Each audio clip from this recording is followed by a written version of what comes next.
It all began in 1952, when Bill was just 9 years old.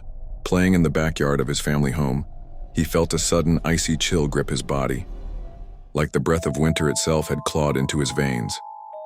A foul, rotting stench filled the air, the kind that turns your stomach and makes your skin crawl. Then came the fury.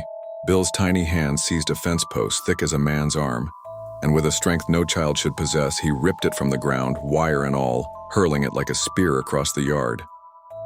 His parents watched in horror as their son snarled like a wild animal, his eyes glazing over with something otherworldly. Was it the first stirrings of a demon awakening from some forgotten abyss? Locals whispered of old sailor tales, spirits of drowned wolves from Viking ships that haunted the estuary, seeking vessels to inhabit. Speculation ran wild.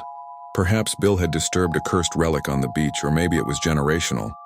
His family tree hiding secrets of occult pacts made in desperate times. The episodes faded for a while, but the entity was patient, biding its time like a predator in the shadows. Bill grew up, married, had children, and tried to live a normal life as a carpenter. But in 1961, the beast returned with a vengeance. Driving home one evening, Bill felt that same cold rush, the stench invading his nostrils. He blacked out, waking in the hospital after crashing his car. Doctors found no injuries, but something had changed. Rumors spread through Southend's pubs and markets. A man seen prowling the streets at dusk, his face twisted into a lupine grimace, eyes glowing under the street lamps. Some claimed to have spotted a demon-like figure in the 1960s, half man, half wolf, skulking near the pier, vanishing into the waves when approached. Was it Bill or something mimicking him to sow fear? Skeptics speculated it was mass hysteria, fueled by the era's fascination with horror films like The Wolfman. But those who saw it swore it was no hoax.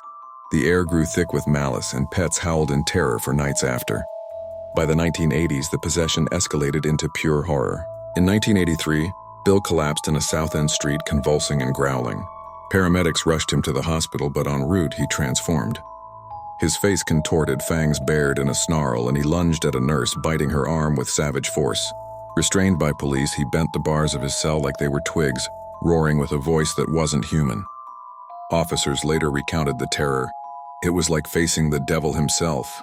One infamous night in 1987, Bill stormed into a police station declaring himself a werewolf before attacking an officer, slashing and biting until 5 men could barely subdue him.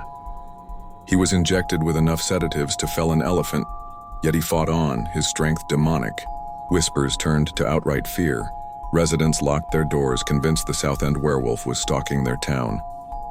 Some speculated it was lycanthropy, a rare mental disorder where one believes they're a wolf, perhaps triggered by childhood trauma. Others pointed to occult influences. Had Bill been exposed to black magic, or was this a biblical demon? A legion of beasts in one body? Eyewitnesses fueled the rumors, describing a hairy apparition near the cliffs, its howls carrying over the sea like a siren's call to madness.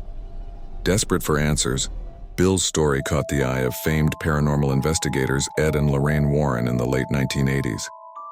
They believed him possessed by a wolf demon, a malevolent spirit straight from the pits of hell. "This isn't mental illness," Ed declared, "it's pure evil." They arranged an exorcism in 1989, performed by Bishop Robert McKenna in a Connecticut church. As holy water splashed and prayers thundered, Bill convulsed, howling in agony. The entity fought back, slashing at the air, its presence filling the room with that same rotten stench. Finally, with a final earth-shaking roar, it fled. Bill slumped, exhausted but free. He never had another episode, living quietly until his death. But was it truly gone? To this day, speculation swirls around Southend. Some say the demon jumped to another host, explaining sporadic sightings of a beastly figure along the esplanade. Tall, furred, with eyes like burning coals. Rumors persist of unexplained attacks, bites on livestock, scratches on doors, and children waking to wolfish shadows at their windows. Is it residual energy from Bill's torment? Or did the exorcism merely displace the entity, letting it roam free? Skeptics argue it was all psychological, a case of clinical lycanthropy amplified by suggestion and media hype. But those who felt that icy chill on a foggy night know better. The Southend Werewolf isn't just a story, it's a warning. Lock your doors, for the howl in the wind might not be the sea. It might be calling your name.